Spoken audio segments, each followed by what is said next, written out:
thank you everyone who's here and who's tuning in. Welcome to This Week in DEI.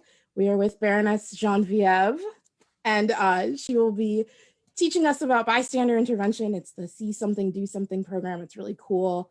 I'm very excited. I think this is a tremendously important class for the SCA and for learning how to behave in some of those really sensitive situations.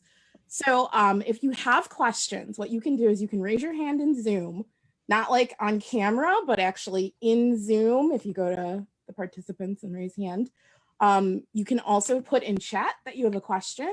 You can write it out and I'll read it, or you can just go ahead and ask to speak, and you can go ahead and unmute and speak. We'll be stopping throughout the class, so do feel free to just throw your questions out whenever. If you're watching on Facebook Live, you can drop it into the chat in Facebook and I will read it out loud. So I think that should just about cover everything. Baroness Genevieve, do you want to go ahead? Sure, absolutely. So Baroness Genevieve Choue, I live in Ontario. Specifically, I am a Terra-Pomerian, yay.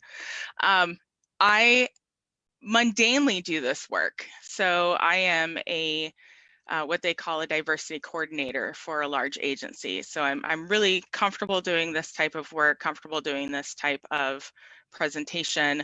My background's in psychology, specific with trauma and forensic work. I also do a lot of substance use kind of work.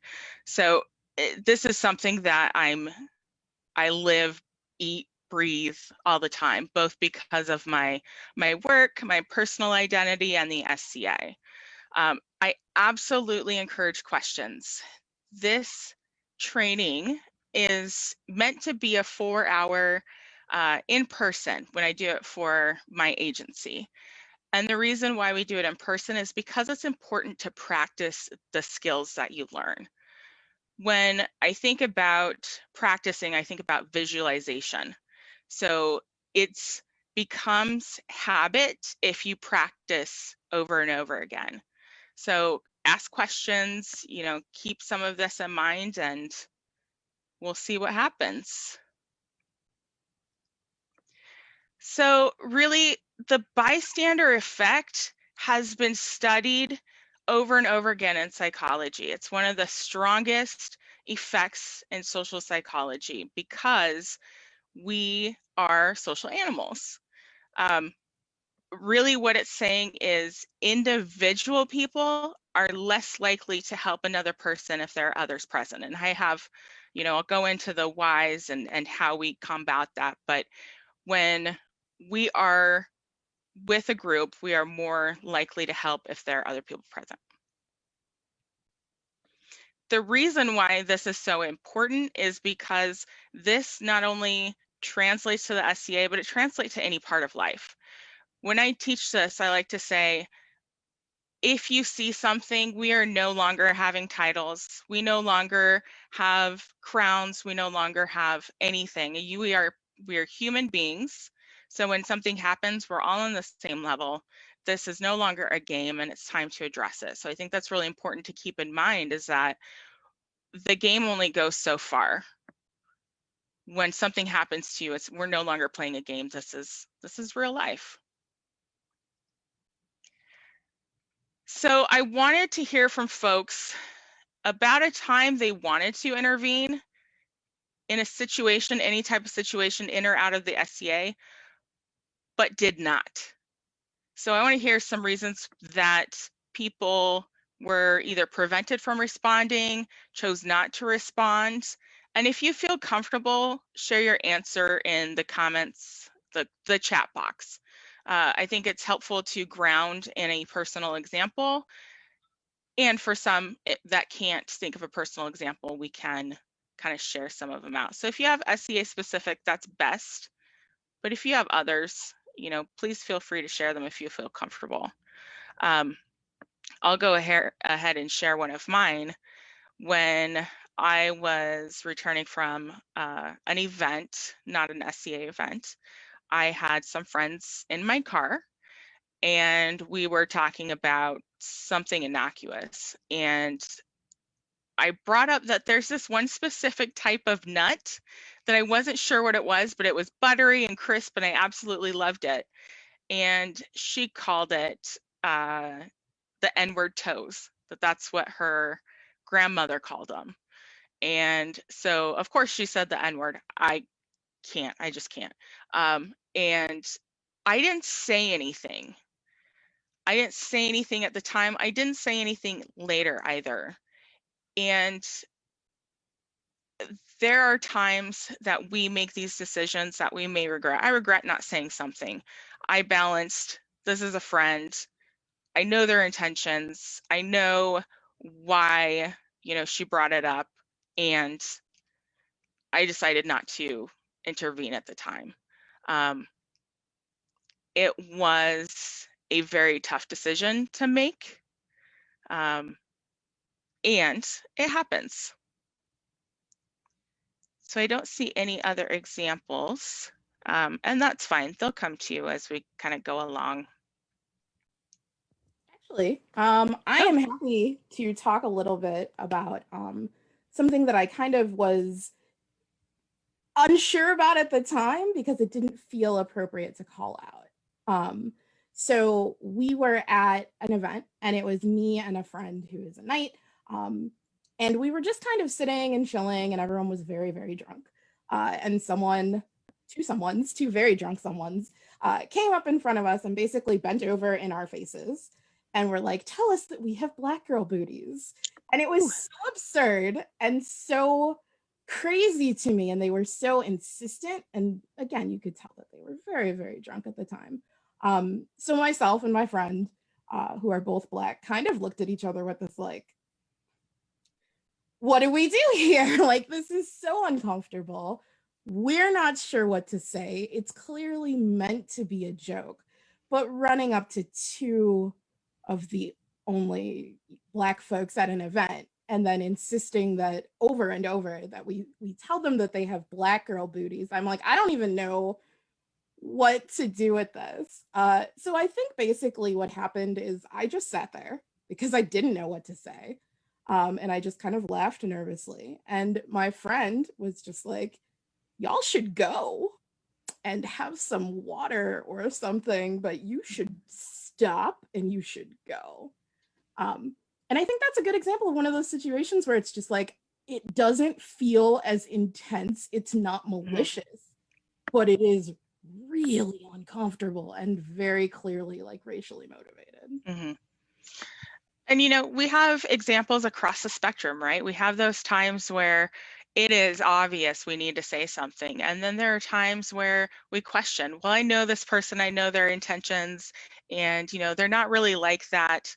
And if we don't interrupt the behavior, it becomes a pattern, probably is a pattern already, and it doesn't stop and change, right? So while we go through that kind of narrative in our mind about should I, shouldn't I think that the important thing to keep in mind is regardless, it's a moment where you can do some education and educate on why the behavior.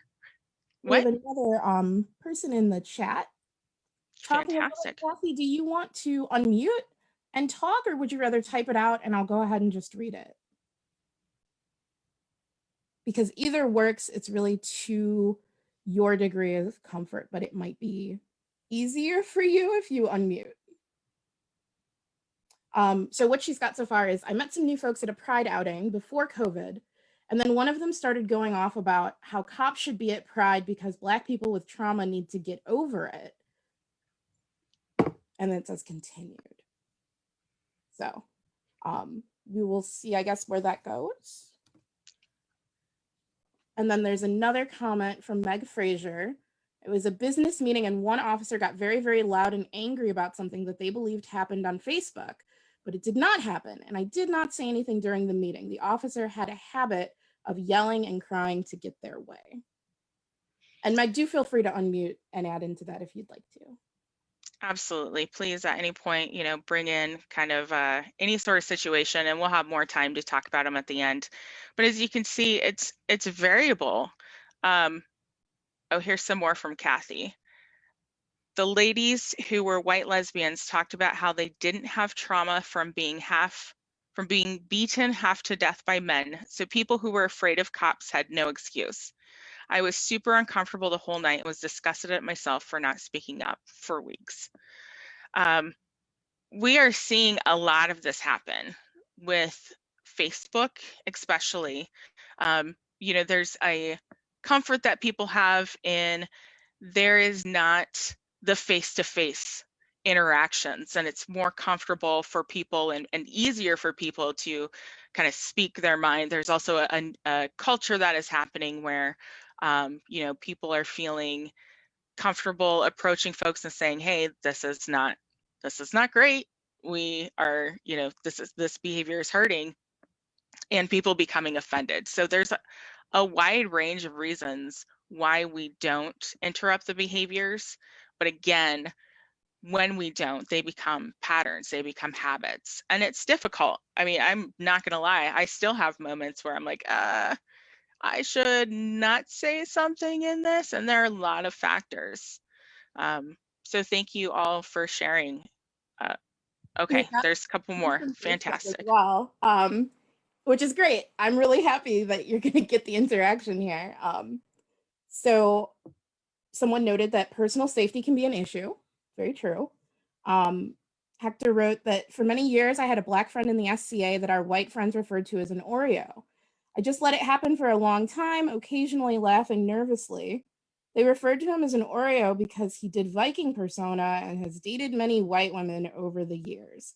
It took years before I finally spoke up about it. I wish I had done something sooner. Wendy noted reasons not to speak up is fear of public ridicule. It was a joke. You're overreacting. You just have no sense of humor.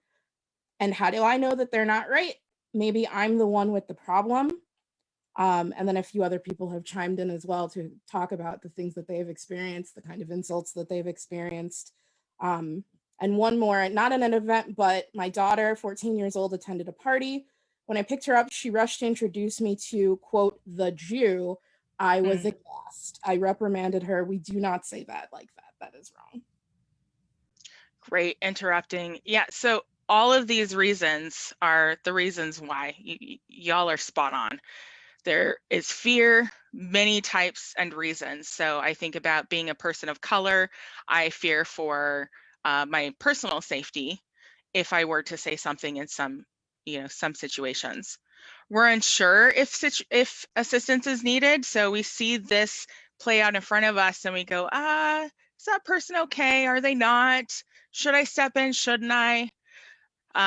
We feel inadequate, don't know how to deal with the situation, maybe feel like we don't have the skills to handle the situation, assuming that other people are better qualified. So, we see that there are some folks who may be more spoken out and that they have a higher social position and maybe we feel like they should be taking care of it. We also have social influence, which is an interesting concept. It's really watching how others react and reacting to their reaction. One of the problematic pieces with that one in particular is that I hear these excuses, I'm going to call them excuses. I hear these excuses about, well, that's just so and so. That's how they always are, right? And it's one, invalidating to the person who's experiencing that.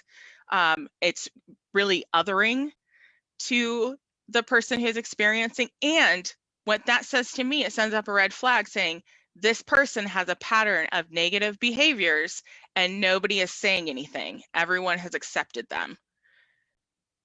We have to be aware that while the bystander effect has to do with social circles, we also have to keep in mind that social circles have adapted to certain situations. And within the SCA, we have situations such as the hierarchy of orders, the social standing of folks. We add on all those social influences, social proof, and then we don't really react. And feel free to pop in with questions at any time. We do have a couple, actually. Fantastic. So we've got a couple more stories. I want to finish the comment, that the last comment that I read. It continued with her daughter continuing with, no, he is the Jew. I was brought inside and the host mom was laughing and said, no, this is the Jew. I was so uncomfortable. This gentleman introduced himself to me as the Jew, but I was left feeling very odd and reinforcing to my child, we don't do that. And then we have a question. Mhm. With this being so powerfully subjective, is there any guideline? Yes, we will absolutely get to how to interrupt these behaviors. And there are some very specific steps, and I'll talk about where they came from. Part of it, and so as someone who, I want to say I'm new to the SCA, but I guess after 5 years, I'm probably not considered new anymore, and I don't have an excuse. But as someone who came in not knowing the social constructs, the social order, it was much easier for me to kind of do what I wanted to do because I didn't know anything about peerages. There was really no reason for me to stop and consider what I was saying. Now that I'm in a little bit more, I understand the consequences of speaking up that we have within the SCA, the specific ones that are kind of specialized to us, and also how the social structure does make it more difficult to interrupt these behaviors. But again, I'll have some specifics that you can hopefully take with you after this. Again, I can't stress enough that if something happens at an event, at a social gathering, online related to the SCA, anything, that we are no longer playing a game. I think it's really important to keep that in mind. And part of that is to combat or make sure that the social influence of a hierarchy no longer matters. It is very difficult to approach someone if they are sitting royalty, for instance. But if something happens, that person no longer is royalty. The game is stopped. We address this as we would person to person. And I know that's really easy for me to say and harder to do. But if we can all take this tactic of, if something happens, the behavior is bad, we have to address this, we can start to create an environment where people feel more comfortable speaking up and engaging in those types of conversations. So again, reinforcing it's not a game when something happens. So I'm going to talk about targets and agents. So a target is the person who's on the receiving end of the behavior, and the agent is the person who's doing the behavior. There have been many terms that we've used over time in the trainings that I've done for work, and those are kind of the two that we settled on. So you'll hear me talk about target, agent. How we respond is notice something is going on, and that is really difficult. So you can see from some of these examples, we don't always recognize it off the bat, or the behavior has happened for so long that it's just become commonplace. Other people are saying, no, it's fine. There are all these things that we need to notice, and it's very difficult. The other thing that makes it difficult is there is so much sensory information coming in at the same time that sometimes we don't process it. I was in a meeting earlier this week, and someone made a comment about, we need to start teaching marginalized groups how to dismantle oppression within themselves. And if I had thought about it at the time, I probably would have addressed it, because you don't ask the oppressed groups to dismantle the oppressive systems that were built by the oppressors. Like, that's putting the burden on top of burden on top of burden. However, I didn't think about it until later, and I still kind of kicked myself. But part of that was because I didn't notice what was going on. This conversation was happening, these, messages in the text box were happening, I just didn't notice. So that is really the first step. When we start to hear words and generalizations about people or specific words like stereotypes. When you notice bias, this is really when you can step in. We need to interpret the situation and decide that it needs an intervention. This is where it becomes difficult, especially when you can't read the target's how they're receiving it. So in a lot of situations, it's up to the target to decide to interpret that situation. So from an outsider, it's really difficult if I can't tell what the person wants to step in. But there are signs to look for in terms of, is this person comfortable? Is this person, do they have their arms crossed? Are they kind of hunkering down? Are they shying away? We can look for those types of behaviors, those types of outward signs that someone is uncomfortable, and address that.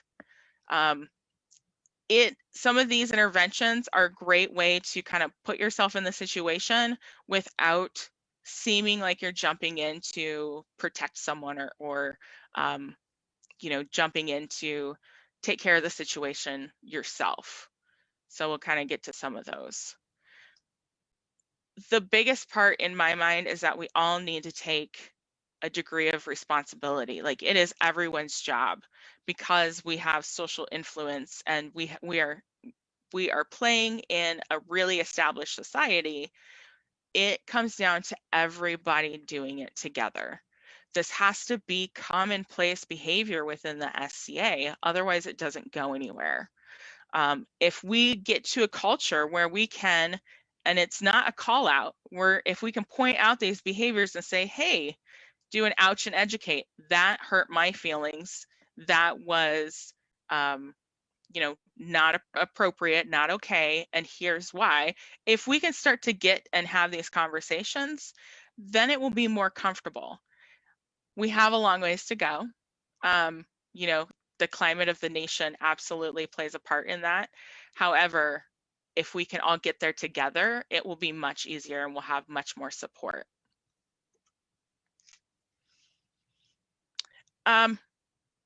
The specific interventions that I'm going to go through, we call them the 4 Ds, and these are steps that were designed within the response to sexual assault realm that have now been applied to things like bias, but it really started as a response to sexually inappropriate behavior, sexual assault. And part of that is because the whole bystander intervention kind of piece came about after there was a rape in New York, if I remember correctly, and nobody helped, but many people heard about it and nobody stepped in. This is when psychologists started saying, what is happening here? And so while we have bystander intervention coming from kind of social psychology, these 4 Ds of interrupting the behavior really came from bringing awareness of sexual assault and how to interrupt these behaviors, but are now broadly taught to interrupting any type of bias or any inappropriate behaviors. Because we have to make that choice in the end. We have to choose one of them and put it forward.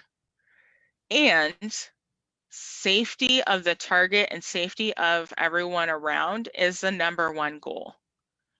While I like to say ouch and educate, that is not always possible.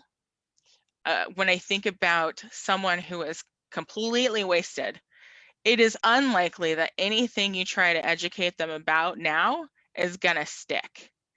Like, that is not the point. We want to make sure that everybody's safe. So safety is always the #1 goal. Education, awareness is kind of that second piece. It's baseline, really. It really is. Do we have any questions so far? We do. Okay. Several. So do you want comments or questions first? We've got a couple more stories and then we've got a couple questions. Okay, go ahead with the stories and then we'll do questions. So I'm going to read down basically the list.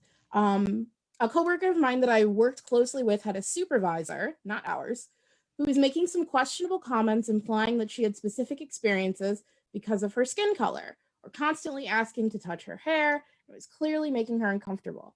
I tried to encourage her to go to HR, but since nothing was overtly negative, she was very hesitant, and I wasn't sure if it was my place to say something since I didn't personally witness it, and she wasn't comfortable speaking up herself. And someone else had said, if I am not directly affected, I worry about the persons affected, thinking I don't think they can take care of themselves. And then we had a couple comments to that end from Facebook that say, there is a backward attention point which may seem to be just wrong. Example, at church, in a very rural, non-diverse area, when someone of color walks in, sometimes they are overwhelmed by people trying to welcome them. And someone else said, yes, we cannot always tell if the person receiving the negative behavior will resent the interference or not. And this leads into a question of, will they view a bystander intervention as infantilizing them? It's a great question. There is no solid answer. And again, that's kind of why we look at body language to help us decide. There are times where not stepping in is not a choice. So let's say inappropriate touching, we're stepping in. There are times where if safety is not present, if someone is not physically safe, we have to step in. It's better to do that than to have something further happen and have to address this huge incident. And generally, I like to say that it's better to intervene than to let it go, and later you can apologize and talk to that person, especially if it's someone you know. If it's someone you don't know, you've intervened and that's it. You know, the outcome may be that that person's like, I don't need assistance, and then we just apologize. But in general, if you know the person, you can always pull them aside later and say, hey, I did that. I don't know if that was appropriate. Is that how I should have responded? How do you want me to respond in the future? We can have those conversations because there is no broad stroke in this. Not everybody's going to be the same. For me, as a queer person of color who does this work for a living and who lives in this society that is sometimes rough, I need allies because I get tired. I get really tired of doing it by myself. And so I am always appreciative when someone steps in. Not everybody is like that. And we have those conversations later. And I do think, just because I have a little spoiler and I know what's coming up in this class, some of the different techniques to intervene are more direct or less direct. So if you are in a place of uncertainty, Baroness Genevieve is going to go over some of the options that you can take that will be less direct and will give you more of kind of a temperature of the person that you're trying to help. So if you do engage in one of these indirect options and somebody's like, no, we're good, then you'll know without necessarily having overstepped in any way. Right. But she will talk about that. I'm just jumping ahead. I've got one more comment, and then Breathlewin has a question. So the comment is, while not in the SCA, I have coworkers that refuse or accidentally slip up on preferred pronouns of both adults and children who identify as non-binary. And they just shrug off the effects it can have on them, like, well, they shouldn't let it bother them that much. It's just a word. I make sure to speak up against it and to even change my language. I, for years, said, all right, ladies and gentlemen, when addressing the class. And now I say, alrighty, everyone, to make it more inclusive. It took a while, but it took a bit since it was wrote, but I just feel it's important to have inclusive language. And then, Breathlewin, do you want to go ahead and unmute and ask your question? Yeah. I have a problem with the word agent for a perpetrator of an incident. I find the word agent too general, too innocuous. You got real estate agents, insurance agents, espionage agents. Like I said, in my opinion, it's too general of a term. I feel the word perpetrator is probably a more accurate, in my opinion. description of the person who was inciting, instigating an incident. Mm-hmm. So yeah, that was just, yeah. No, I'm sorry. that's an absolutely great point. A lot of discussion, and so when I use this language, it's because of what I use at work. And part of the reason we moved away from perpetrator is because when we start binary thinking of, if you do this, this is bad, you're a bad person, or if you do this, you're a good person, people tend not to be receptive anymore. And we can't, the conversation's shut down. And so that was our experience, and we started using different language. I'm also comfortable with using perpetrator. Absolutely. I think perpetrator carries more weight. But I also want to acknowledge that in our drive to practice cultural humility, I'm not going to say cultural competence, but in our drive to learn, we also want to be cognizant that people are going to make mistakes. Now, the impact is still the most important piece. I will never say that intent is more important. The impact is very important and the most important. And perpetrator carries the weight of intent and the weight of not allowing folks to make the mistakes. Now, this is in general kind of times when we would take the moment to educate, not in serious, seriously dangerous situations. Does that make sense? Kind of, sort of, maybe. As you were talking, I'm thinking of 3 different people who have been victims of abuse, one racial, another transgender, and another political. And from hearing about the people who instigated the abuse, these are not stupid people. Mm-hmm. They know better. So in those cases, I would be very, I would feel it within bounds, within parameters to use the word perpetrator if Mm-hmm. I don't use stronger language. I absolutely agree Because with the that. people involved are people I respect, Mm-hmm. and the victims, they're intelligent, creative people themselves. Mm-hmm. You know, basically everybody in all of these situations, um, like I said, are intelligent people. They're not Mm-hmm. stupid. Right. So I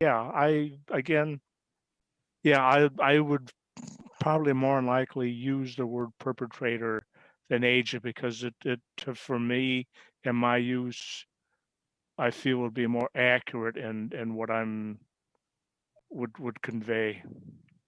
Absolutely. It sounds like in those cases, perpetrator would be.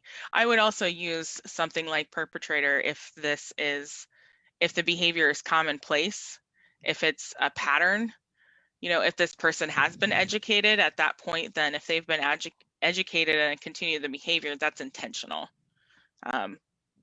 in my book. And so going back to the last story that that you shared was that people were intentionally doing these behaviors, and I would, at that point, I would call them perpetrators, offenders, whatever works. Yeah. And the pronouns, you know, I've heard many excuses for people not using the correct pronouns, and for me, this it just is an excuse. There are some behaviors that when language changes happen, it may take a little bit to become habit, but you still apologize for the mistake and try and correct it in the moment. If not in the moment, correct it the next time. And so misuse of pronouns or not using the correct pronouns for someone is never excusable. Unfortunately, it happens and we just have to address it. Yeah, I definitely agree. And I think it's a good comment about the language surrounding things. We do try to leave space for people to make mistakes. Certainly in any of the situations you described, it sounds like people were intentionally stirring the pot. But especially when we get to things like microaggressions or manifestations of unconscious bias, you'll find people engaging in bad behavior out of ignorance rather than malice. And like Genevieve said, it's just so much harder to encourage people to be receptive about adjusting their behavior if they already are on the defensive. So I think that's a very, I think it's a very good point for very specific situations, but more generally, I think the gentle language helps a little bit in trying to work on some of that behavior. We have a comment to that, and then another quick story. So the comment to that is weight of intent determines which word to use, perpetrator or agent. You mean it would depend on whether the goal is to seize a teachable moment or to just call out and shame the person who is making insensitive comments, right? And I think, yeah, that is some of the differences that we see there. And then the comment is, as a target, I have tried to alleviate an issue that I have had and addressed it with a proper chain of command. The culture is not receptive to even start healing. Bystanders see it and no one steps in even after it was brought up. I feel that I and others that fall within this bracket of stereotype cannot play in the SCA properly. I feel very uncomfortable about calling it out as I am not in the majority. I am not included in many things and not included no matter how much I do. I don't feel valued because of this. So my course of action that I feel the most positive is to move on, gravitate towards other groups that are my people, which I think is very sad. And I think a lot of people feel that way. Absolutely. What? Hopefully this class helps people stand up and call out that behavior when they see it, because there are so many people that feel that way. Absolutely. It's really difficult for people who are not in the majority to speak up for many reasons. You know, I don't want to be labeled the angry Black woman, which can come with me speaking out. You know, having white allies is very important to me because oftentimes it will be more receptive coming from someone who looks like them than it will coming from me. But we know with things like bullying situations, things like microaggressions, biases, it's more often, and research has shown, it's more often that the target of these behaviors ends up leaving rather than the culture changing. And this is why we have kind of the situation that we see. No one stopped it. No one has stopped these behaviors. And again, you know, kind of as I stated in the beginning, we have to, as a group, as a society, decide that these behaviors are not okay and address them in a manner that keeps everyone safe. So whether it's an ouch and educate, or whether it's this person did something and we need to call the mundane police, like the behavior has to be addressed. The way to kind of approach these situations is, you know, we start with a calm voice. When we are emotionally driven, we cannot access the cognitive parts that would help us kind of talk through a situation. So basically, when we are upset, our reptilian brains, we kick into survival mode, and processing something is not the target at this point. And so we want to approach, as bystanders, we want to approach in a calm voice, because a situation likely both parties are escalated, and we are there to kind of step in and be the kind of voice for the target, if you will. You know, again, seek to educate and make awareness, because Otherwise, these behaviors continue. And sometimes it's a simple, like, I had someone touch my hair and I was like, nope, that makes me feel like I'm being pet. And I knew the intention of the person. They just wanted to see my hair. They wanted to touch my hair when it was curly. And, but it was a very simple, hey, when you do that, it feels like I'm being pet and I don't like feeling like an animal. I understand why you did it. If you ask, that's something different. So doing it with calm voice, education and awareness. In a lot of these trainings, I talk about assuming good intent and acknowledging impact. But it only goes so far. We can only assume good intent up until a certain point. So again, if these are patterns of behaviors, if I hear something like, well, that's just them, they do that all the time, we're past good intent. We are now into patterns of problematic behaviors. The impact is severe and we need to address those. So when you hear things like that, call that out too. Like really address it if you hear that. We want to be able to describe the problematic behaviors as clearly as possible, because unless we are able to do so, people can't change. They can't change if they don't know what is wrong. And so we try and be as clear as possible why that's problematic. So for the person touching my hair, it makes me feel like an animal. It makes me feel like I'm being pet, makes me feel othered, makes me feel XYZ. Here's why it's problematic. And then explaining the impact. You know, I am not an animal. I don't want to be treated like one. It makes me, again, it makes me feel othered. It makes me feel all of these things, and help them understand that it's not just your words were inappropriate. Here's why your words are inappropriate, and here's how it impacts the people that are the targets. And if possible, we can offer alternative solutions.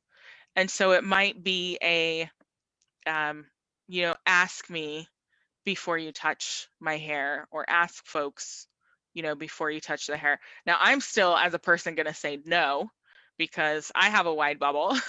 and when people are too close, it just bothers me in general. And I will never, if someone asks me if they can touch my hair, it's very rare that I say yes. So you may not have an alternative solution for the folks, other than, if you see someone in the future, you might want to ask first. Or I'm just letting them know that this is never going to be okay with me. So don't bother asking. So that's kind of an overall look. We want to do the education if possible, if everyone's safe. We want to describe the behaviors in a way that a person can hopefully make some change and give some alternative solutions. Now, here's where we start getting into the very specific bystander interventions. As we're going through these, again, keep in mind that the target is our priority, making sure that everybody's safe. Above and beyond that, we can look at the education and awareness piece. But we can't do that if the situation is escalated, if folks aren't in the right space to do so, and if the situation is unsafe. So it's the 4 Ds of bystander intervention. We have direct, distract, delay, delegate, and then there's a D for document, which I'll talk about later. I haven't quite added that into my talk because it's a kind of specialty behavior, but in general, the 4 Ds of bystander interventions. Looking at the direct is a calling out the behavior in the moment. So this is where, especially, you may know the person, you're going to say, hey, you can't touch someone like that, or you can't say these things like that. It is getting to the point right in the moment. It can be both a passive approach or an assertive approach. So I think of the time where I was in a meeting, and I can't give the details, but I just said, hey, we can't talk like that, and we moved on. So it can be a passive, just we need to move on and keep this going, or it can be an assertive approach. Oftentimes I see it more as an assertive approach. and it gets the message across loud and clear. So this is, again, something is unsafe. We need to stop this behavior in the moment. We don't have time to talk about this. We don't have time to analyze what is happening. This needs to stop, and immediately identifies the problematic behaviors. On the flip side of it, it can shut down the learning process altogether. So if I am addressing a behavior to someone and it feels to them like they are being attacked or that I'm being aggressive, they may not be willing to listen to what I have to say, and they may not be willing to be educated. There's no opportunity for someone to save face once I've addressed it directly. And it can also escalate a situation. So if you're walking into this emotional, intense situation and then are like, that's not okay, it can absolutely escalate into something bigger. But the direct time is really when we see these behaviors that are so problematic that they need to be immediately stopped. In this case, education is not the, educate and awareness is not the goal. Safety is the goal. So if that makes sense, hopefully. The other D is distract. And this is one that works well if substances are involved. So we know that drunk people can easily be distracted by pretty shiny things or other conversations or moving them away. So it works well if people are intoxicated because the goal is to distract from the situation that's happening. It's focused on distracting the agent, the perpetrator, whatever language you want to use. That's the point of this intervention, is to stop it, but really passively. It is not an aggressive approach. The problem is, though, with distract is it does not address the specific behaviors. So if I'm, someone's drunk and doing something, if I'm just like, hey, let's go take a walk, it's not addressing the specific behaviors. And in the moment, someone's probably not going to hear that anyways. They're intoxicated. And it doesn't provide an opportunity to teach because we're not addressing the problem behaviors. We're also not doing that teaching. So you may miss an opportunity to check in with the target as well. So with the distract, you have to make sure that you go back and check in with the person. This is a good situation. This is a good piece to use if you don't know the people. If you don't know the target, if you don't know the agent, this is helpful. So when I worked with kids, and I've worked in psychiatric institutes most of my life, we do the, hey, you have a call when we notice that the situation is too intense and nothing's getting done. So it can be simple as, hey, so-and-so's looking for you. But make sure you come back to the target and talk to them. So they may see, no, I need to talk to this person a little bit longer, or they may be thankful. And you're going to get fast feedback from this one. But it's a good one to walk into if you don't know the people.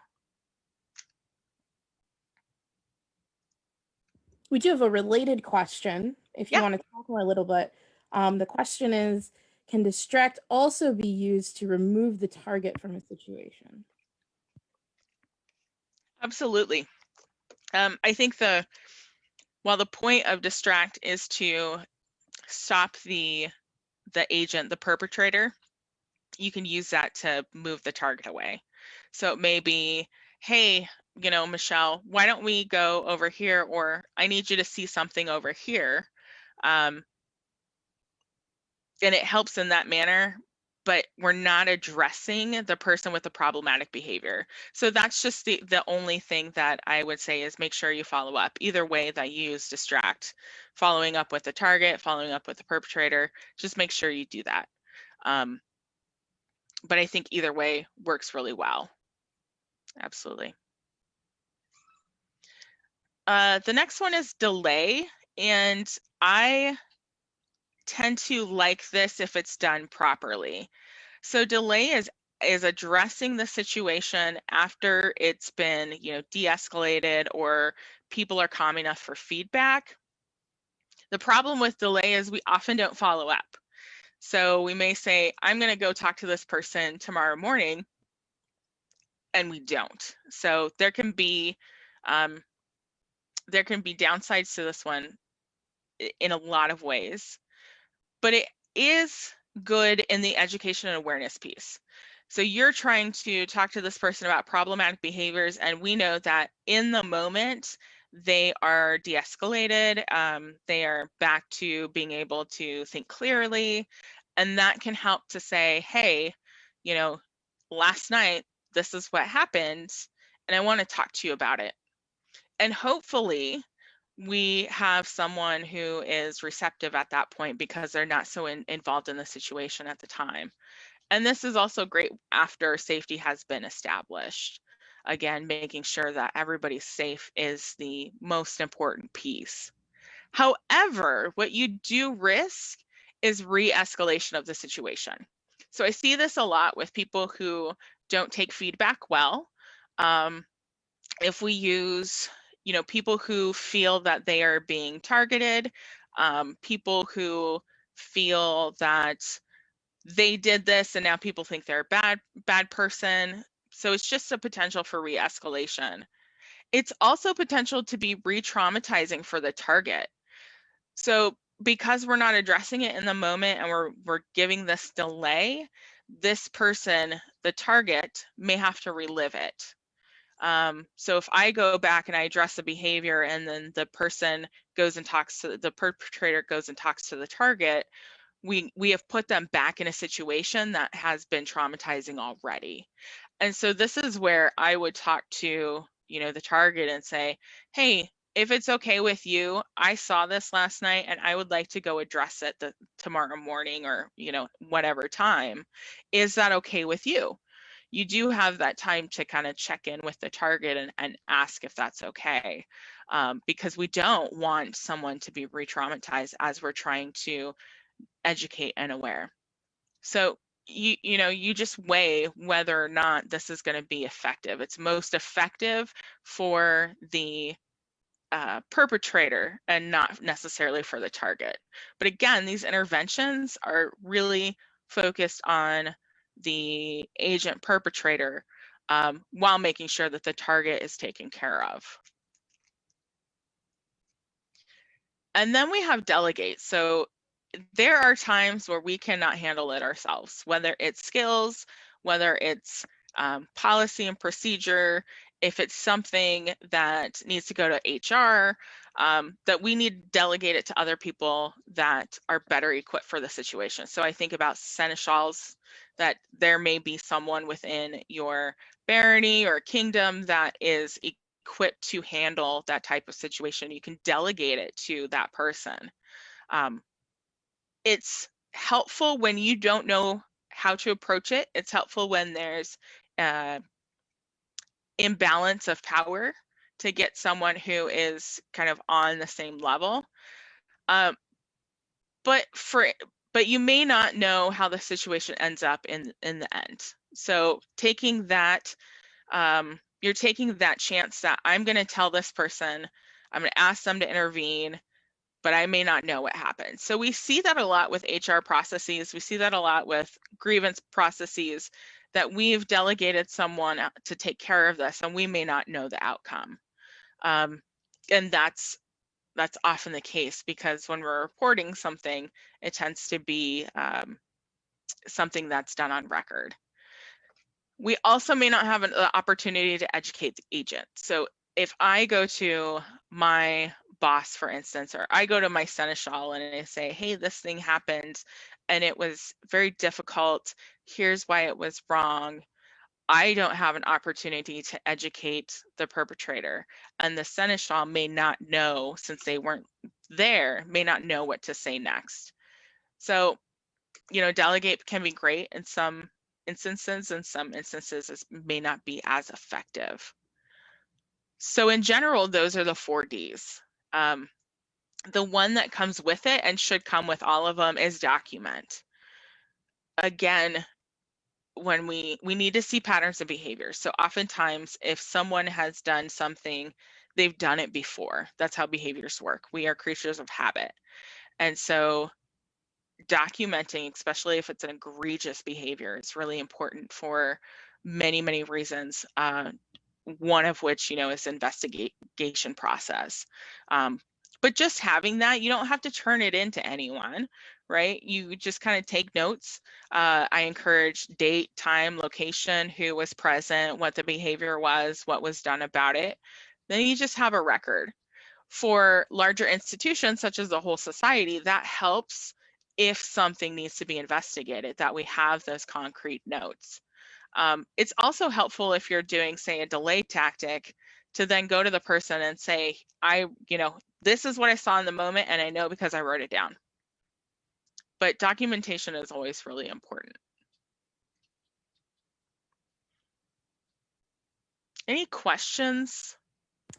So you have a couple comments, and then at least one question about the concept of pronouns, actually. They're from a little bit earlier. So I'll read the comment. So it's, my friend's son is trans, and she is very good about using they pronoun. I find it easier to use the preferred name than mom does. It is just harder for mom to give up her child's name. Do I remind mom? In my opinion, I'd say yes. And we're also getting away from preferred name to just it's their name. So even now, language is changing. But yes, you have a name. People need to use it. People need to be respectful. And in terms of mother-child relationship, parent-child, guardian-child, sometimes it's easier to get the point across when you talk about, and it's unfortunate that when we don't use the correct pronouns, when we don't use someone's correct name, when we put the stigma on, someone is more likely to self-harm, someone is more likely to commit suicide because they don't have wraparound supports. That can be even tougher to get from the people that you live with, from the people who have raised you, who are taking care of you, who we would expect would be our first supporters. So sometimes it may be a reminder of, when we do these things, here is the severe outcome. Okay, and then Diana, do you want to go ahead and ask your question in the Zoom? Sure. So I'm a mother of a trans child, and if my child was if somebody used the wrong name or pronoun, I would just politely oh, no, that's my son. His name is Leo. Just a gentle reminder. Most people are okay with that. Absolutely. I find that in general, the education awareness piece is great for people who, where the behavior may not be egregious. Although, I go back and forth with that, but gentle reminders are great, especially as language changes. People have a tendency to forget, and again, we're creatures of habit, and so sometimes breaking that is difficult. And if someone continues to do it despite the education, it's probably time to take a new tactic. Yeah, I think if we can get slightly meta, we're all here and we're in a class together and we're learning. And language shifts around these concepts very quickly because we are exploring how to make our entire society modern, more inclusive overall. And it's a big shift, right? So language changes quickly, and we saw an example earlier with the use of the word preferred, when generally speaking, it is much more acceptable to use correct or just to simply say pronoun or name, because preferred can give people a sense of this, like it's a choice, when it's not, it is, it's a reality. But that is something that has changed relatively recently in the language sphere. So to be upset over someone picking up that within the realm of a class and an academic space is to drive people to feeling helpless and like they can't do anything right, even when they're trying to learn. So that kind of gentle correction, I think there's definitely a time and a place for it, but it does assume good faith. And when we get to those people that are patternistically behaving badly, right? The people who we would use the word perpetrator for and not agent, gentle reminders only go so far. So yes, time and a place, I think, for everything. You do have one more question. Yes. If there's problematic behavior, would keeping track via the seneschal or a baronial seat be a good plan? So I'm going to say yes and no. Oftentimes there is a lot of problematic behavior that the barony or baronial heads or seneschal is dealing with. So while it's important to report it and maybe keep a log of reporting, it's also important that you have it as well, because they may be dealing with a lot and you don't want it to get lost in the shuffle. Did that answer the question? I will see if she chimes in. I agree with you for what it's worth. Different places keep track of things differently. And you don't want the situation to happen where you've given someone the information and then gone, I'm done. Because you don't know that they will necessarily know what to do with it or know how to apply any of the tools we've talked about, know when to escalate it. These are things that we want people to know. And I think the seneschalate is, I mean, I know, right? The seneschalate is creating further training on that. There's training coming out of this office on that, but you can't necessarily always assume. So I do think the preemptive kind of, well, I've given it here and now it's good, can be a little premature. And I always recommend sharing that via email. Then you have an electronic record, which is much easier to do or to keep track of over time than some handwritten notes. You also have proof, evidence that you submitted it already, and that can be helpful. Yes, I agree. I think that's it for the current questions. If you want to keep going, and then I will let you know what next time we stop. I really want to thank everyone for being so active and participating.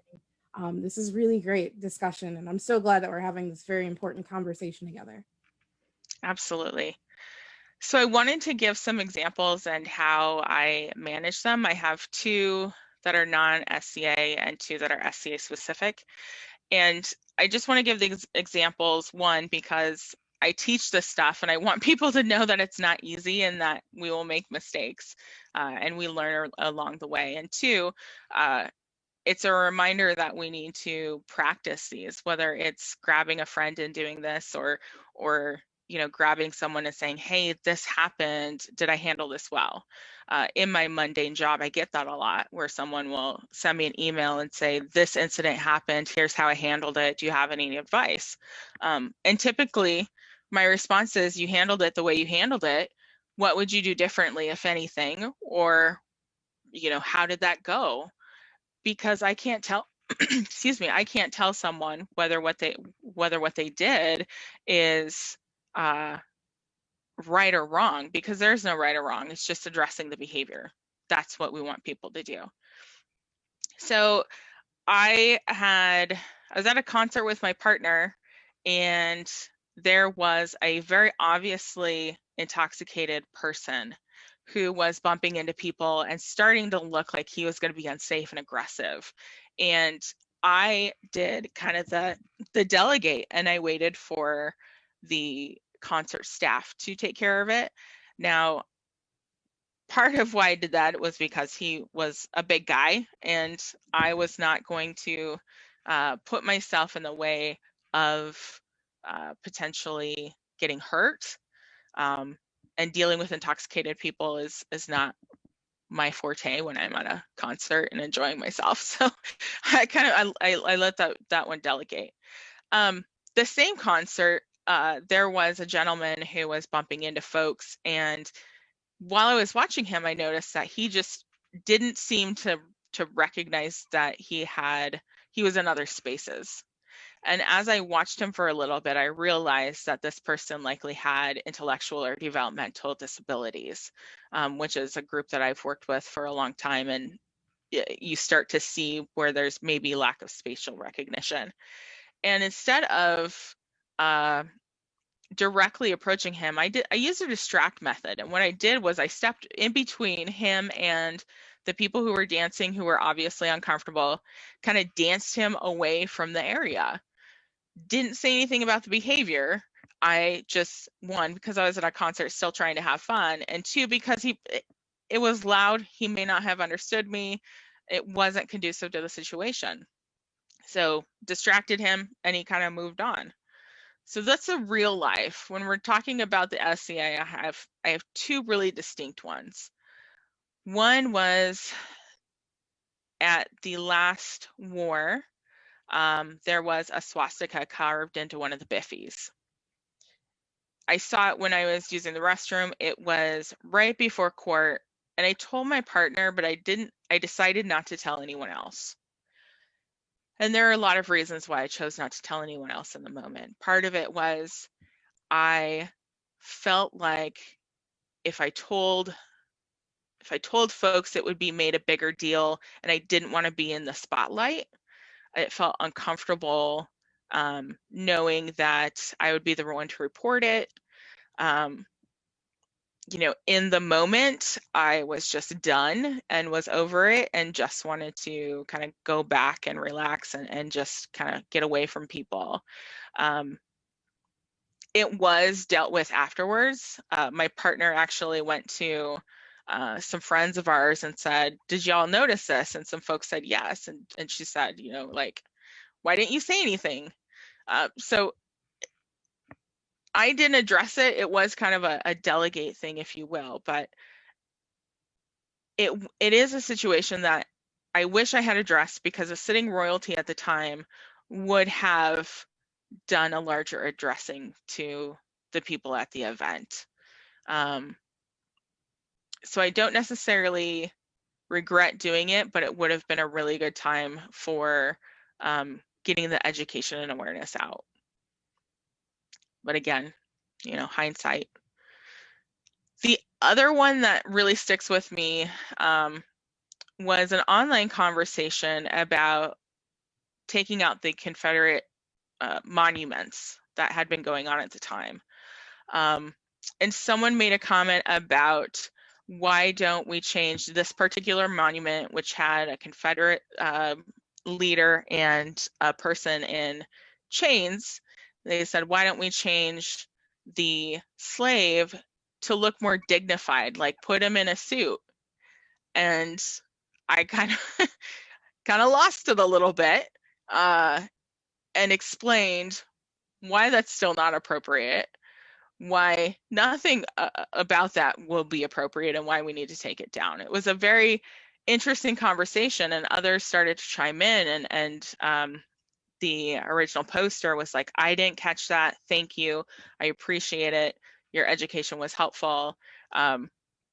It was a difficult thing to do because it was online, and there is some safety in doing that, because I didn't know this person. I just knew they were a friend of a friend and made that choice, and I don't regret it. The person did become defensive, because again, when you confront these behaviors, what people hear is you're a bad person.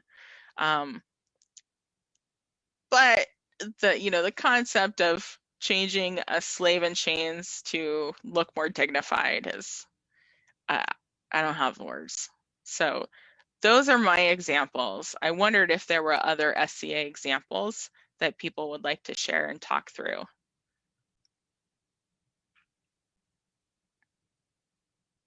And anyone in the Facebook, feel free to drop any examples that you have into the chat. I have been reading them out. I will keep reading them out. Anyone in Zoom, if you want, you can go ahead and just speak up and chime in. Or if you don't want to and you would rather just have me read them out, you can put them in the chat. Yeah, Eleanor.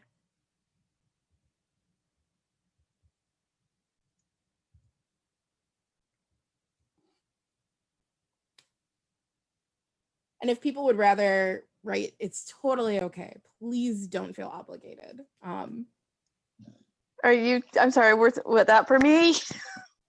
You wrote I ... I did. Sorry, my doggy thinks that I'm not paying enough attention and sent it too early. But the reason I am here is because I am about to take over as the Shadowman.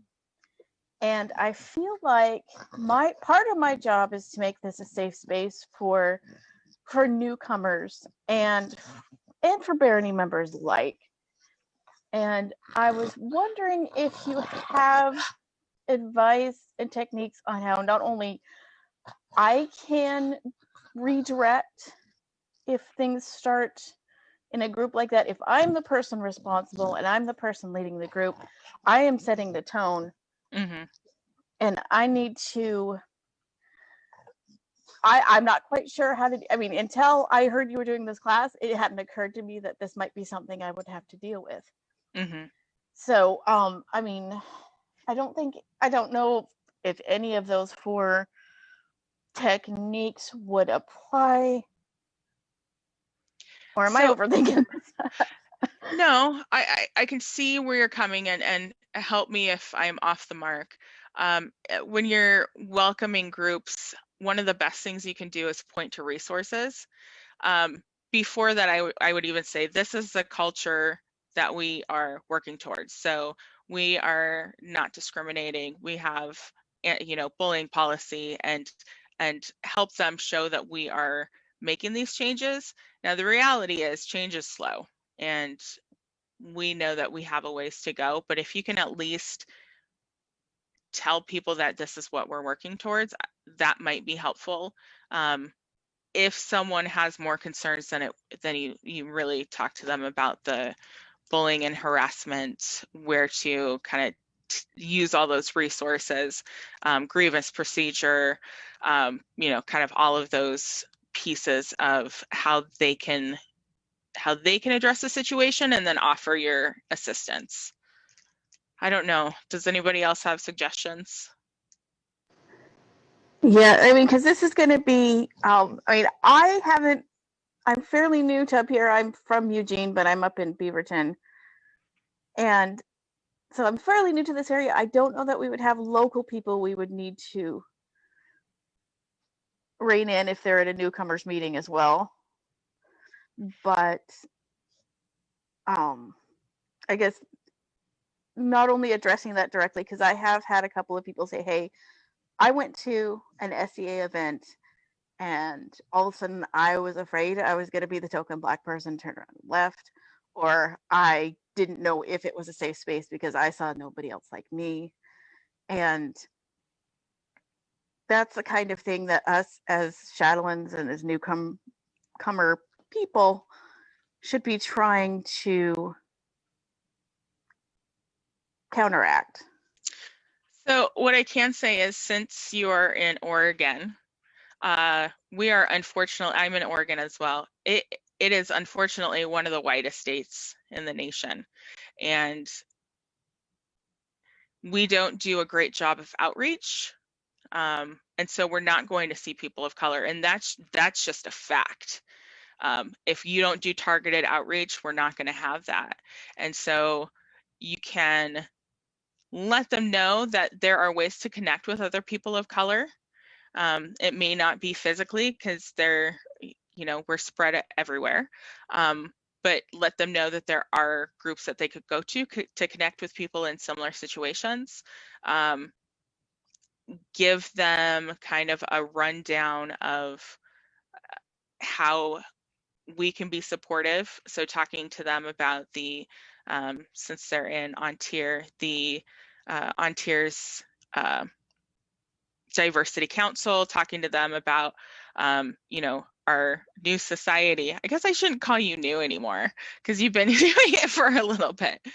But our society DEI officer, and let them know that they have those resources, those safe spaces if they don't feel comfortable.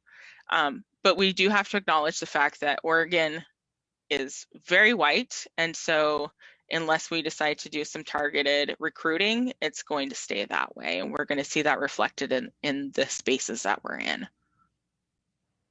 Yeah, if I can hop in as well. The SCA is incredibly homogenous, right? And I think people look around and they acknowledge that. And I think that we're taking a lot of the steps to addressing that more explicitly talking about the things that we do that are outside of Western Europe, making sure that when we are doing demos and such, we are looking at places that are outside of the traditional places we've looked at. So we're going to HBCUs in addition to other universities. We're not just going to like a German Fest demo, but we're looking at cons and we're looking at places that draw broader audiences. It's a work in progress, I think, for everyone. And I think we've got quite a ways to go ahead of us before we truly hit the point where, from an outside perspective, there is a place for everyone in the SCA. But that's a lot of the work that we're doing right now. So I think it's hard to give any one particular strategy. We are still rife with, you know, being a minority within it and avoiding tokenization and some of the other pitfalls. But the suggestions here, I think, are good steps moving forward. Emphasizing things like not only, as Genevieve said, there are people of color in the SCA, certainly, who you can talk to and share experiences, but also the persona diversity and the different studies that are available. Because we all share a love of history, there are many aspects of history that are now able to be studied more in depth as technology has given us better ways to do this and facilitate. For example, there's a Caravans of Gold app, and it is the manifestation of an exhibit that was at Northwestern University here in Chicago about African wealth. And it's the coolest thing. And if you didn't live here before, you probably wouldn't have gotten the chance to see it or even hear about it. And now it's an app that anyone can go to and anyone can share research on and talk on. So I think there are new pathways to kind of creating that racial diversity that we have thus far kind of lacked. And then I have a comment to read. Says, I'm thinking about a situation where someone had one of those turds drop out of their mouth. Everyone got very quiet. My response was to do the face palm and say, damn, that's one of the most, so we end up that's fine. That's one of the most a-hole statements that I've heard this year. Can we back up and try that one again?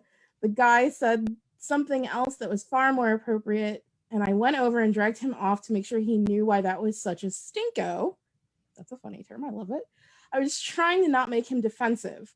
What do you think? But to be absolutely plain, that was not okay. I'll fix it in post. Continue.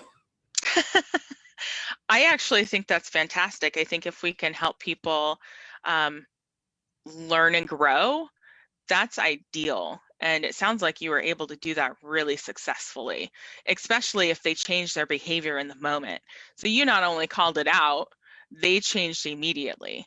And it was very clear that you were not the only one who saw that behavior as inappropriate if everybody kind of got quiet. So it sounds like you took the appropriate steps in doing that, and hopefully other people in that group will learn from you and learn how to interrupt that behavior. I think that's fantastic. I think that's the best of both worlds, is interrupting the behavior and then helping people through education and awareness. Nice job. Okay, and I have 2 more comments. They're not coming up here, so I'll have to go over here. Folks are usually better behaved around me due to my rank in the SCA, so I often only hear about things after the fact. What should I do to best support those who do report to me after? And is there a way to make others feel comfortable coming to me, even if I am confrontation averse? I'm most likely to distract in any moment due to my peacekeeping nature. From one Baroness Genevieve to another. So a couple things. One, when we talk about helping take care of a target, the best thing you can do is ask what they need. Someone typically will be able to tell you what they need in the moment. So for me, I might need to just have some space. For someone else, they might need something completely different. So if someone needs support, just asking what they need in the moment is the most effective. If they don't know, the next best thing is to help them kind of re-regulate. So it may be going to a quiet place, and just sitting quietly with the person. You know, it just varies, and it varies on the situation and the relationship that you have with the person. When I think about allies that I have in my life in the SCA, regardless of rank, what I can say about those folks, and the majority of them are peers, what I can say about those folks is that through their actions, they have told me that they are safe. I know I've watched them address behaviors, I've watched them, you know, educate folks. And while we all need to learn and grow, I know that they're going to have my back. So the best thing you can do to let other people know you're safe is to do those actions that let them know. So while it can be difficult to, you know, approach these situations, and I'm also conflict averse, like I totally get it. I would rather be the one in the corner of the field quietly doing my introvert stuff than have to address these behaviors. But without doing that and without those actions, no one will know that you're safe. We have a hierarchy, and unfortunately that's something that can be a barrier, but it can also be a benefit, because you may be more visible. You have the opportunity to show as a leader, as this person in a position of authority, that you can both set an example and be safe space. And I think that's something that's unique to people with titles, that's unique to people in leadership positions. You have that opportunity to be a visible advocate and visible example of good behavior. Yes, I couldn't agree more. I was over here just like, all right, another comment, and then another comment / question. This is helping me re-examine a couple of times. I wish I had taken action, but didn't. I don't fight or flight, I freeze. I'll try to do better in the future. And actually, a friend of mine was talking about how freezing is actually the third thing that people do. Like it's an acknowledged thing. It's not just about flight or fight. That is absolutely a valid and very common response. Yes, we talk about the fight or flight often because those are the two more the two that are most the two behaviors of, you know, survival behaviors that are best known. But there's also fainting, freezing. There's a couple more that happen under stress conditions. So the freezing is absolutely one, and what we can do to combat the freezing is to practice the situation. So thinking back to those situations and saying, you know, I didn't act in the moment. Why didn't I act in the moment? What would I have done differently? What will I do in the future? It's hard, but again, these kind of the 4 Ds are their tools, but they're not going to help you get closer unless you're practicing those behaviors. You can recognize, you know, inappropriate times to intervene. It's all of that. And we can do it together as a society, really addressing these things together. I definitely have not been accused of being shy in quite a few years. I also am not terribly confrontation averse, but I used to be much more. And something that has really helped me with the things that I've learned both from Genevieve and just in my research, mental modeling of things and situations helps a lot. If you can mentally kind of act out a situation and give yourself a script, even if you have to go off book, because, you know, life doesn't work out the way it does when we're in our showers talking to our shampoo bottles with the best comeback that you've ever heard that you definitely couldn't think of at the time. But actually being able to have those dialogues and getting yourself used to having those conversations can really help in a moment, because when you freeze up, it gives you this kind of fallback, and it gives you this like a little bit more preparedness to jump into it. So I really do kind of recommend, I mean, if you're a person that talks to yourself, modeling out some of these conversations, or even thinking about realistically what you would say in some of the more common ones. Because I think we all want to believe that when faced with some kind of injustice, we would do the right thing. But sometimes injustice doesn't look the way we think it does, right? A lot of things are much more insidious. A lot of the examples we've talked about tonight have not been someone walking up to someone else and saying something tremendously and obviously malicious. A lot of them have been poor taste jokes, ignorance, accidents.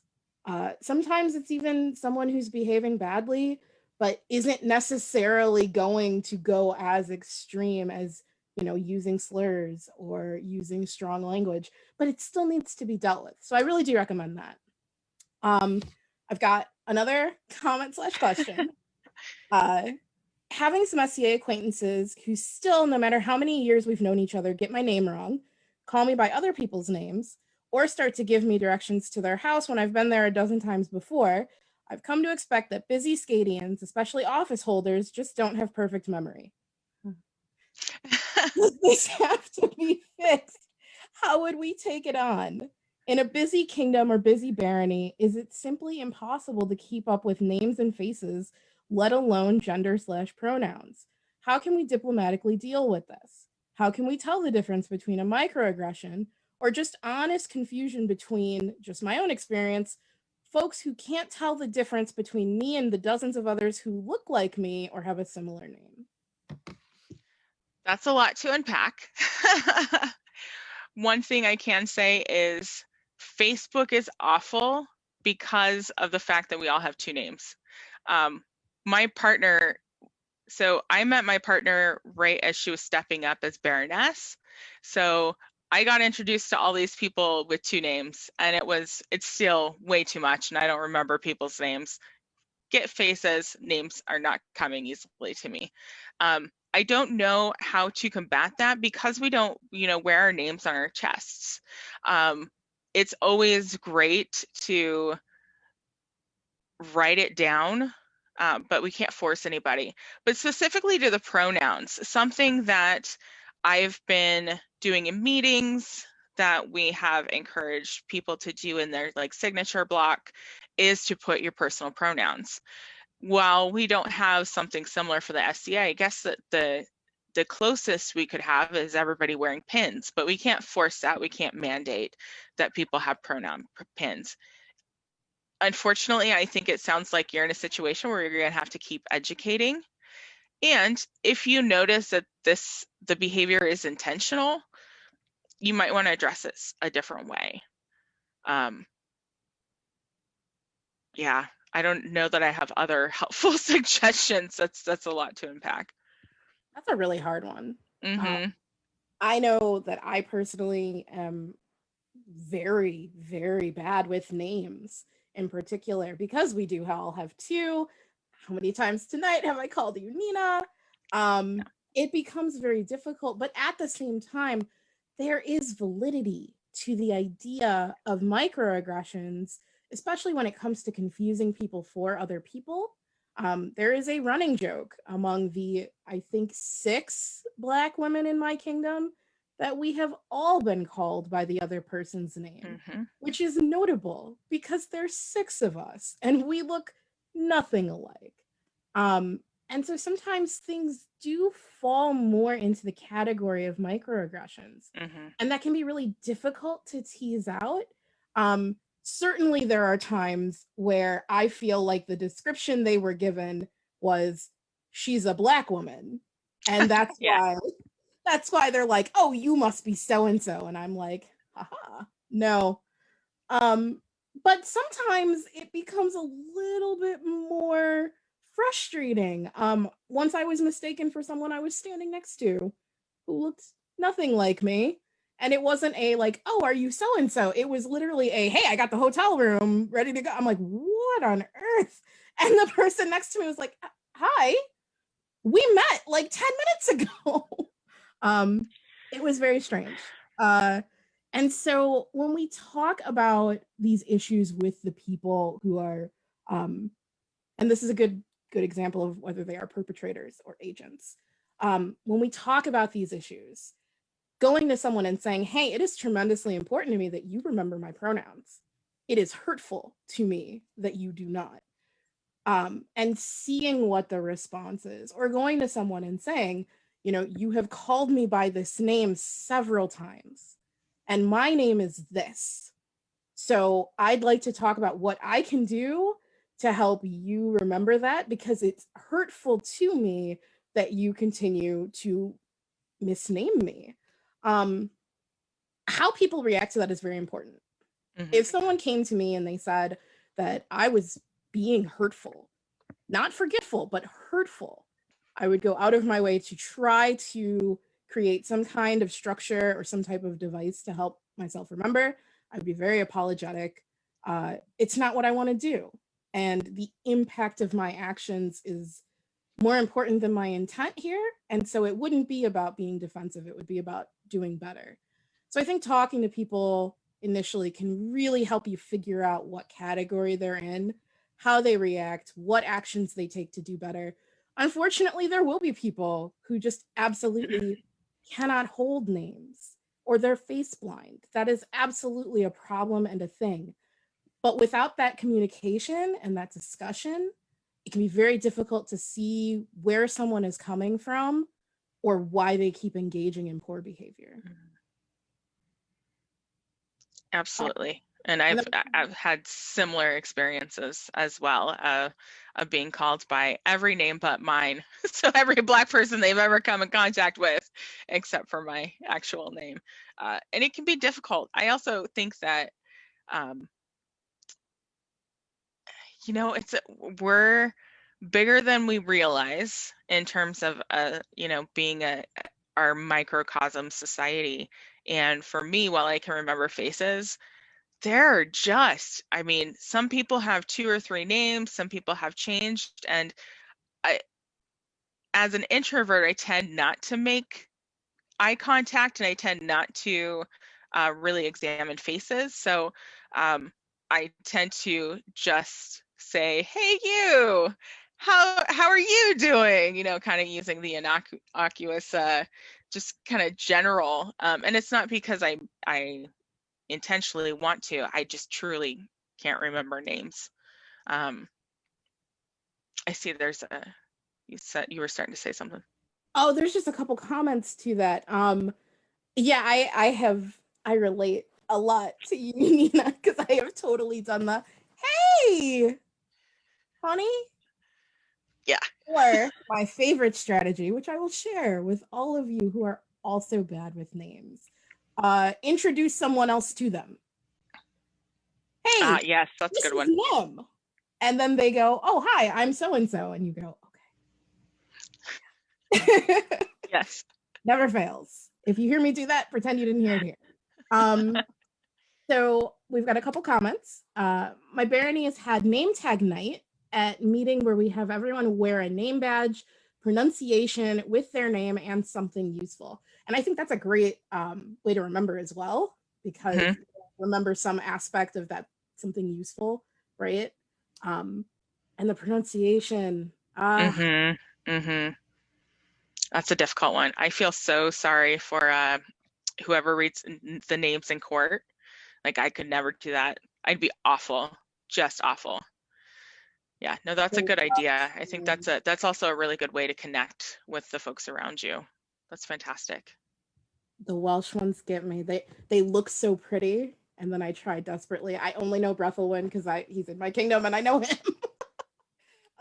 But they get me, and I'm like, oh no, I'm about to butcher this. Anyway, all right, next comment. Sometimes people are just really bad with faces.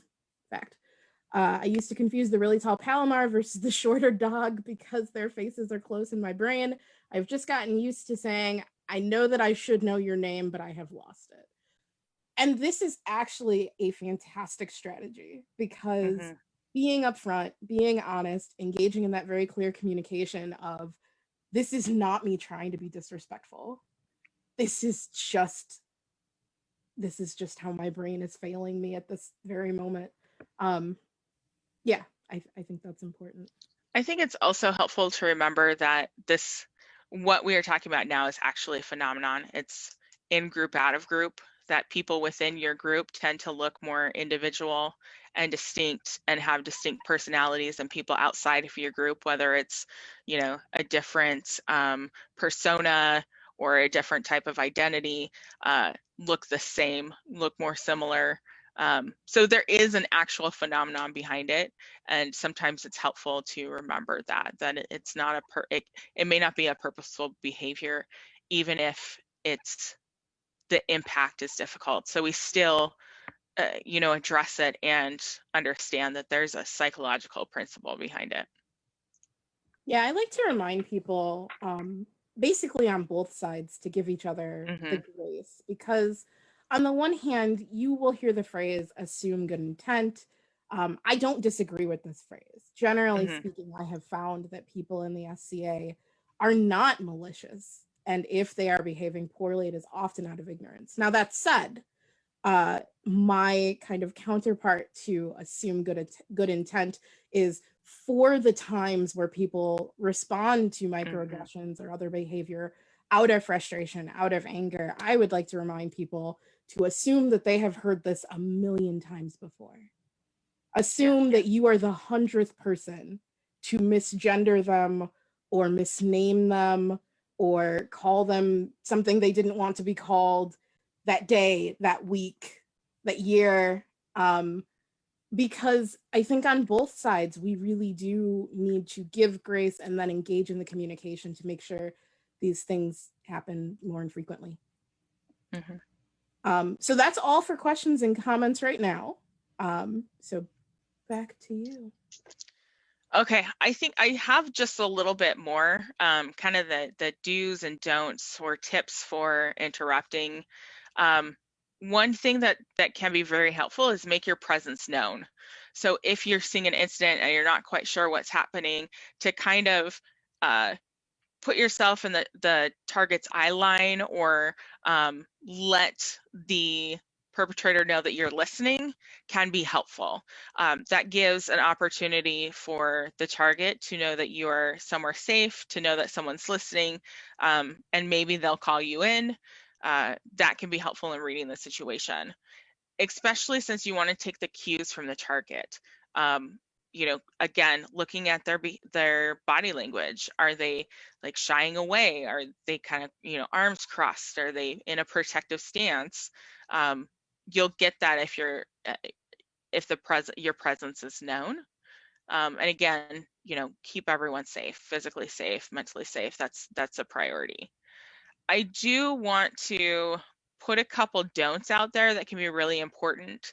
I'm not sure how much it'll play into the SCA, but one of the things that I like to stress is, do not call the police, especially in specific situations when there are people of color involved in a DV situation, so domestic violence. For people of color, it can be really traumatizing to call the police. I'm just going to leave it at that. Hopefully people watch the news and the interactions may not go accordingly. And there's a lot I could say about that. But in situations of, say, sexual assault, there are times where I am a mandatory reporter, for instance. And outside of that, I would want to call the police, but I would check in with the person. It's more helpful if you say, what can I do? I would like to report this, but I want to know if maybe you just need support. But it's something that's really traumatizing, and it is really re-traumatizing to have to go through the process with the authorities. There are situations, again, where people are mandatory reporters, and we just have to acknowledge that and let people know, I am a mandatory reporter. I have to do this.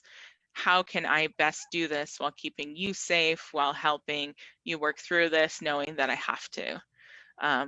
Sometimes that's all we can do. But be cognizant when you're calling the police of the history between certain identities. And the last piece really is, don't do nothing. Silence is agreement, and people will notice. So as a target, as being a target in the past, I have known and I have watched people not say anything and not speak up. And I notice that. That kind of sticks in the back of my brain. And whether or not I know the person well and I know their intentions, and I, as you know, an educator of this, know that there are many reasons why people don't say something, it still kind of sticks in my head. Then I start to second guess whether or not that behavior was really inappropriate or whether I'm overreacting. But silence is agreement. Silence is saying that I'm okay with the situation. So even if, you know, as you're practicing this, even if you make the biggest blunder the first time trying to interrupt the behavior, that's okay because you did something. We're all going to choose situations where we decided to use the wrong tactic. We're all going to walk into situations where we may think that we're doing well and then the situation's re-escalated. But it's better to do something than let the behavior go by. Yeah, I think that's just a really important part to hammer home is silence as agreement. We want to acknowledge that people are going to make mistakes as we grow and learn. You know, things are going to happen. You may think that you may read the situation one way and it really does not kind of play out that way, and that's okay. You can always talk to the target afterwards and say, you know, in the future, do you want these things to happen, or how do you want me to handle it? You know, you can always do these things that are kind of like reparations, and make sure that the way the situation was handled was the appropriate way. Some resources that I wanted to point out are the People's Response Team. So it's a group out of Chicago, Illinois, that works with, that is working as a community to keep the community safe from police. And they have a lot of good resources about how to, you know, help in situations. Hollaback is a good one. Green Dot, American Friends Service Committee, and I can put, you know, all of this in the chat or what have you, but there are a lot of good resources on bystander intervention.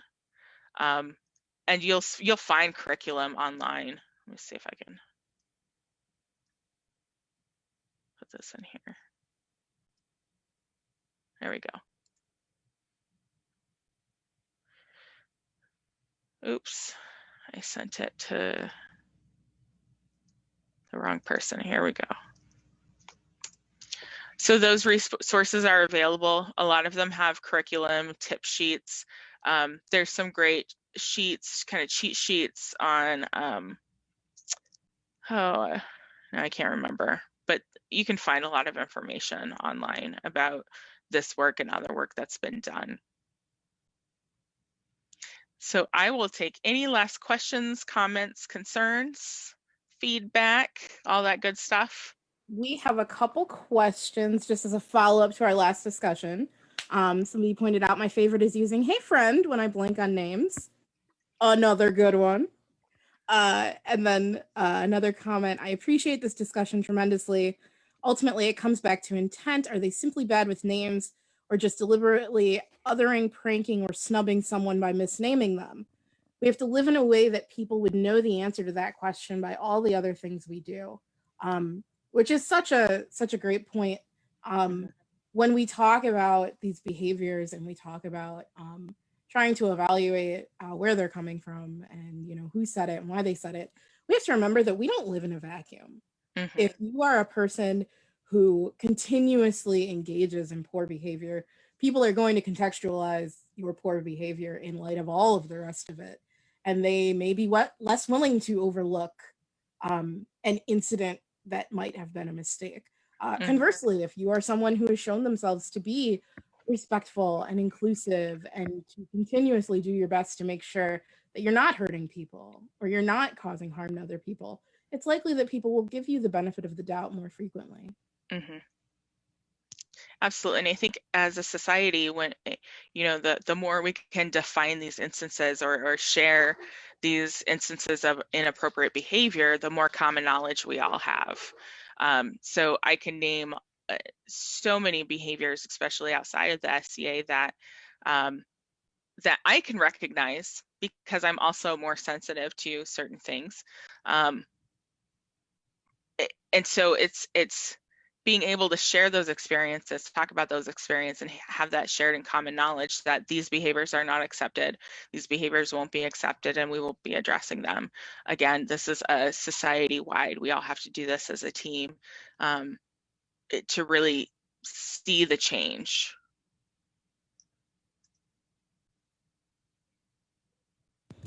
Okay, I think that's it. I want to thank you so much for coming and teaching. I love this class. I've seen it several times, and I'm really glad that you were able to present it here. I want to thank everyone else for joining us as well. Do you want to wrap up with anything else? No, I think I enjoy teaching this class, and it changes every time I teach it, and really I enjoy having more of a discussion. I don't think we have that enough. Take any time that you can and have these difficult discussions. Do it in a safe space. So I know with my friends, I have opened myself up and said, if you want to talk about race, we can have those conversations. We can do it in safe space. If you want to talk about, me being LGBTQ, like, we can have these conversations. And the more that we have them, the more they can become normalized in the work that we do and in our society. But not talking about the things that are happening is just, as I said, that's just agreement. And we're not going to see change that way. And it's unhealthy for us as a collective to let these behaviors continue. Like, it's in so many ways, psychological, emotionally, physically, this is unhealthy for us to continue on these paths. So we all need to step in together and really start to make the change. That's it. Thank you. I can't agree more. So thank you to everyone for coming. We do this every Wednesday night, so there will be another class next week. I believe it is Trans 101 in the SCA. We do this every Wednesday, same time, just 7 Central. And you can find info on the SCA DEI page. So thank you so much to Baroness Genevieve. And then if you need to reach me for anything, I am Zara. I am the SCA DEI officer. I probably should have mentioned that earlier. And my email is equity@sca.org. So please do feel free to reach out. You can message me there. You can message me on the page. And I am happy to help. All right. So thank you so much. Have a great night, everyone.